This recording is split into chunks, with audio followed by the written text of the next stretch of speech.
Creepypasta. La película maldita de Super Mario Bros. Mario's Madness o en español, La locura de Mario.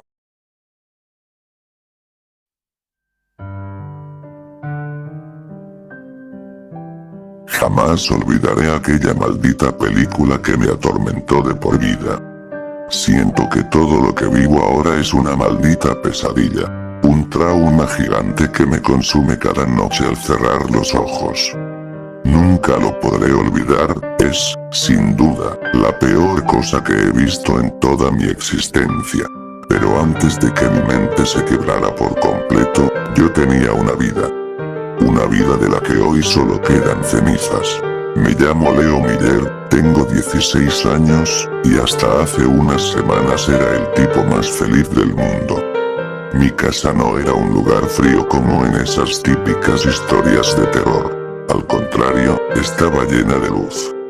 Todos los domingos con mis viejos, Clara y Julián, teníamos un ritual sagrado. Cocinábamos hamburguesas caseras, poníamos música y nos quedábamos jugando juegos de mesa o compitiendo en la consola de la sala hasta que nos dolía la panza de tanto reírnos.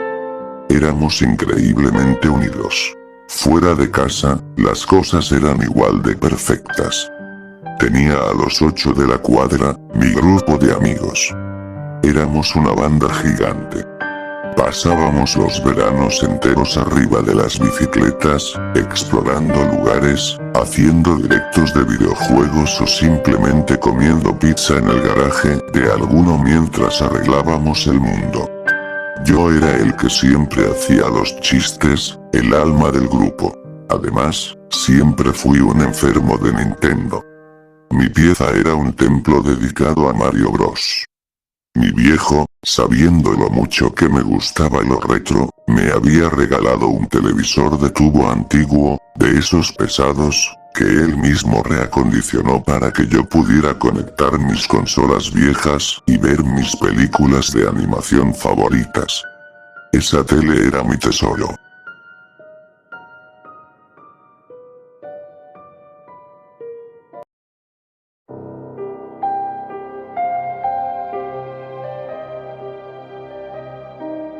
Todo cambió un viernes de otoño. Habíamos ido con los chicos al centro comercial para festejar que por fin habíamos aprobado los exámenes finales. Nos reímos, jugamos en los fichines y la pasamos espectacular. Pero al salir, el cielo se puso negro de golpe y una tormenta eléctrica brutal nos obligó a dispersarnos. Todos corrieron en distintas direcciones. Para no mojarme entero y llegar rápido a cenar con mis viejos, decidí tomar un atajo por el callejón de los suspiros, un pasaje angosto y oscuro detrás de un viejo teatro abandonado por el que nadie pasaba nunca. La lluvia me empapaba la cara. De repente, mientras corría esquivando charcos, un destello metálico al lado de un contenedor de basura me hizo frenar en seco. Era una vieja caja metálica de primeros auxilios de los años 80, oxidada y semiabierta por el agua. No sé por qué lo hice, quizás fue pura curiosidad de adolescente, pero me agaché y la abrí. Adentro, envuelto de forma impecable en una bolsa de plástico hermética para que no le tocara una sola gota de agua, había un estuche de Blu-ray completamente negro. No tenía carátula oficial. Solo un papel blanco pegado en el centro con cinta adhesiva, donde alguien había escrito con marcador negro desgastado.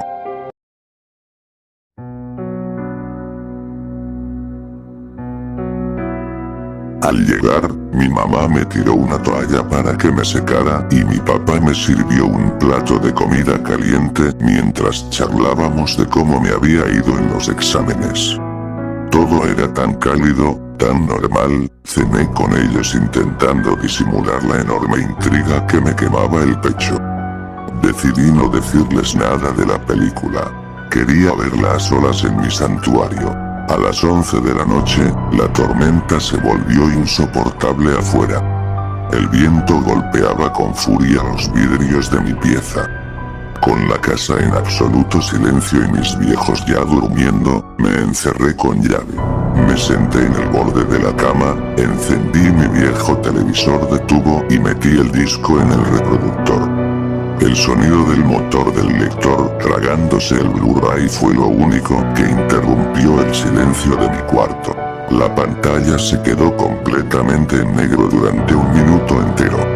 Al principio pensé que el disco estaba dañado, pero entonces empecé a escuchar un sonido de fondo. Era la respiración agitada y asmática de alguien que parecía estar sufriendo. No venía de la película, parecía salir directamente de los parlantes de mi tele. De repente, la estática parpadeó con un destello de color rojo carmesí que iluminó toda mi habitación oscura, y en la pantalla se dibujaron unas letras moldeadas en lo que parecía ser carne y huesos humanos, goteando un líquido espeso.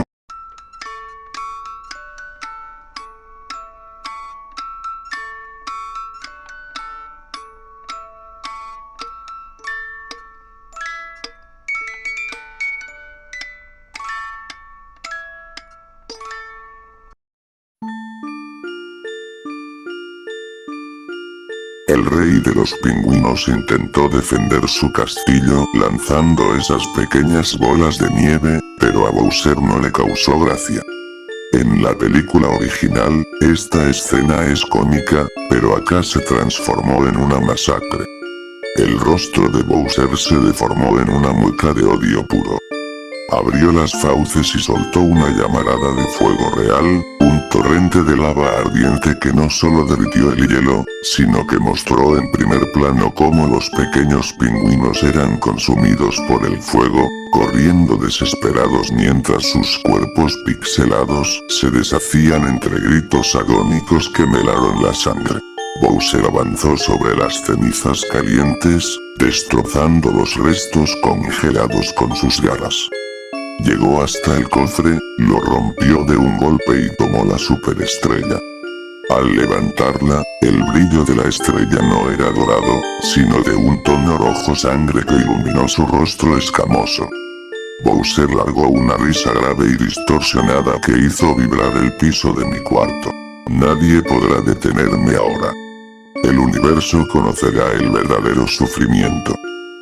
Rugió, mientras la pantalla se iba a negro con el sonido de la estática. La película continuó de manera aparentemente normal, mostrando a Mario y Luigi en su camioneta publicitaria por las calles de Brooklyn. Pero el ambiente ya estaba arruinado por lo que acababa de ver. Llegó la escena del primer trabajo de plomería. La llamada para arreglar el baño de esa mansión lujosa. Los hermanos entraron con sus cajas de herramientas, decididos a demostrar su valor. Al principio intentaron ajustar las tuberías del baño, pero en esta versión, todo comenzó a salir mal de forma milimétrica y catastrófica. Cuando Mario usó la llave inglesa, el caño principal no solo goteó, se rajó por completo con un sonido ensordecedor. El agua empezó a salir a una presión tan descomunal que golpeó a Luigi en el pecho, arrojándolo contra la pared. Mario entró en pánico. Intentó tapar la fuga con las manos, pero la presión era tal que el metal comenzó a desgarrarse como si fuera papel. Las paredes de la mansión empezaron a agrietarse y el agua mugrosa y estancada comenzó a inundar los pisos superiores, colapsando los techos sobre los muebles carísimos. Todo el edificio temblaba como si hubiera un terremoto. Cuando los dos hermanos lograron salir a la calle por la puerta principal, empapados, cubiertos de hollín y temblando de frustración, se encontraron con el verdadero horror. No estaban solos. Una multitud gigantesca de vecinos de Brooklyn, junto con los dueños de la casa destruida y personajes conocidos de la ciudad como Spike, los estaban esperando en un círculo cerrado. Los que les dijeron a Mario y a Luigi fue lo peor que me dejaron sentir mal por ellos. Y fue devastadora. La multitud avanzó hacia ellos, arrinconándolos contra la pared del edificio destrozado. Los rostros de los personajes estaban desencajados por una furia desmedida, con las venas marcadas en el cuello. Malditos infelices de mierda. Arruinaron todo el vecindario. No sirven para nada, son una maldita desgracia viviente. Les gritaban, mientras les escupían en la cara y les arrojaban pedazos de escombros.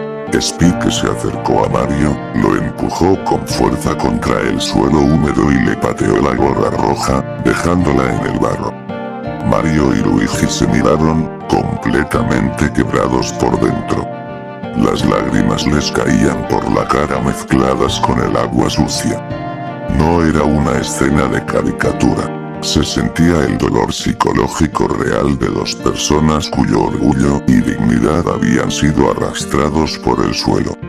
Se levantaron como pudieron y se fueron corriendo del lugar, llorando desconsoladamente mientras los insultos de todo el pueblo seguían retumbando a sus espaldas. La escena cortó directo al comedor de la casa de sus padres. El ambiente era sofocante. Mario y Luigi entraron de cabeza gacha, todavía sollozando, esperando un poco de consuelo. Pero en la mesa no había compasión. Su madre los miró con un asco profundo, dándoles la espalda de inmediato. El padre de Mario se levantó lentamente de su silla. Su mirada era fría, muerta. Caminó hacia Mario, lo tomó del cuello de la camisa con una fuerza violenta y lo levantó del piso. Nos han avergonzado frente a todo Brooklyn. El apellido de esta familia no va a ser arrastrado por dos idiotas inútiles. Van a pagar por esto. Sentenció con una voz ronca que no parecía humana. El padre arrastró a Mario por las escaleras hacia el sótano oscuro de la casa, empujando a Luigi a un rincón para que no interfiriera. Abrió la pesada puerta de madera y arrojó a Mario al suelo de cemento frío. Antes de cerrar, le puso cadenas en los tobillos, atándolo a los caños oxidados de la calefacción, sentenciándolo a un castigo brutal. Días enteros encerrado en la oscuridad absoluta, sin agua y sin comida. La respiración asmática volvió a sonar fuertemente en los parlantes de mi televisor. En la penumbra del sótano, Mario dejó de llorar. Se quedó completamente rígido en el suelo. La cámara hizo un zoom lento, muy lento, hacia su rostro demacrado. Sus ojos se abrieron de par en par, completamente inyectados en sangre, y una sonrisa torcida, enorme y macabra se dibujó en su cara. Miró fijo a la pantalla, directo a mis ojos, y con una voz escalofriante susurró: "Todos van a pagar, la venganza va a ser".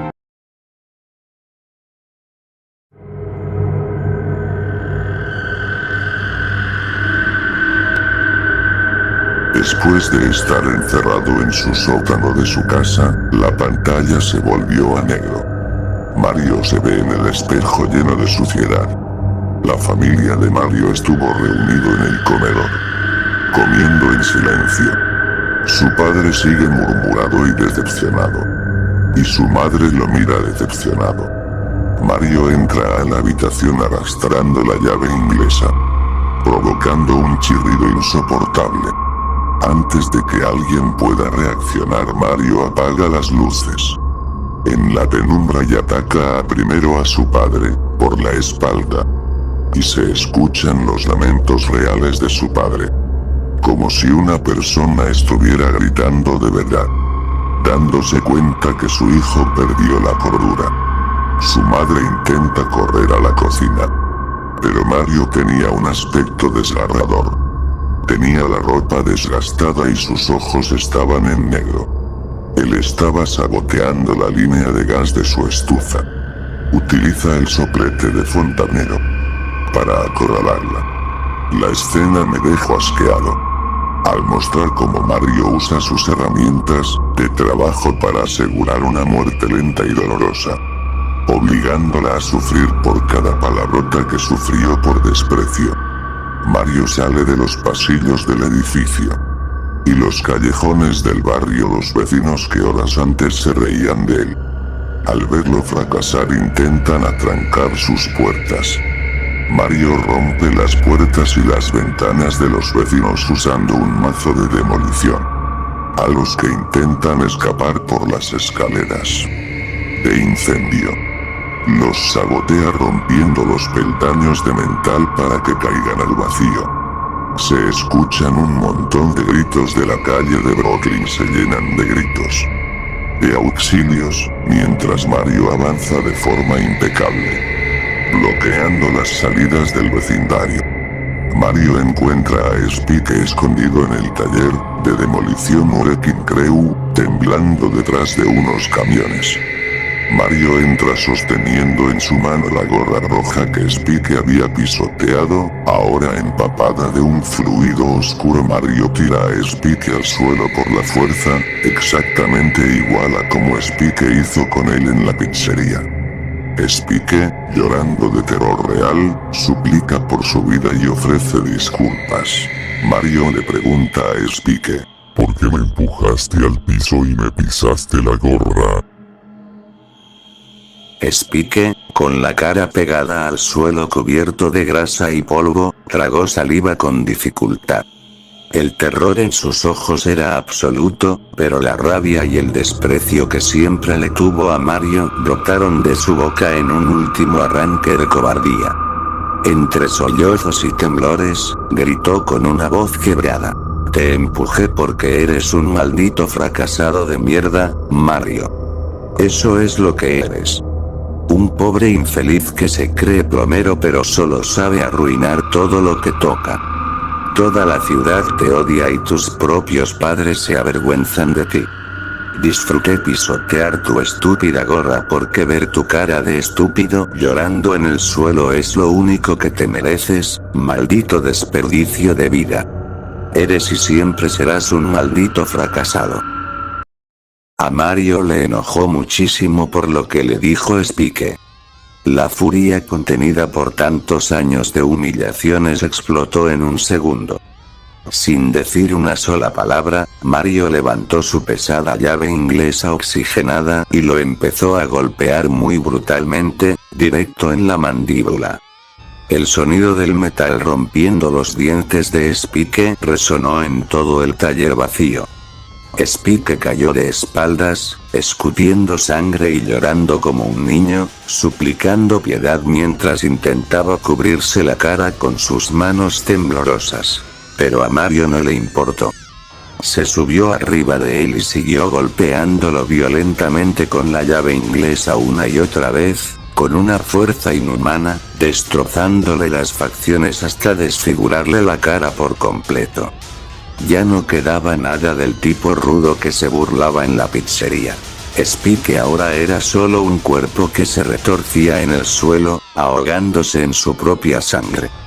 Y la película terminó.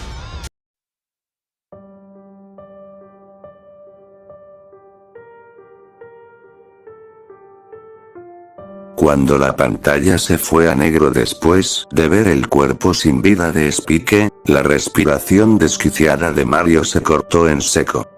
Mi habitación quedó en un silencio tan pesado que podía escuchar los latidos de mi propio corazón. Sentí como el frío me recorría la espalda. Desesperado, estiré la mano, arranqué el cable del televisor de la pared y saqué el casete maldito con un movimiento brusco. Esa noche la pasé muy mal. No pude pegar un ojo. Cada vez que cerraba los párpados, la cara desfigurada de Spike y los ojos inyectados en sangre de Mario aparecían en mi mente, haciéndome sudar frío en medio de la oscuridad. La inocencia de mi infancia se había roto en 1000 pedazos. Si estás viendo este video, te lo digo en serio. Ten mucho cuidado con lo que encontrás en la calle o con los archivos extraños que bajes de internet. Hay secretos que es mejor dejar enterrados, porque una vez que ves lo que hay dentro de esa cinta, la locura te persigue para siempre, y ya no hay vuelta atrás.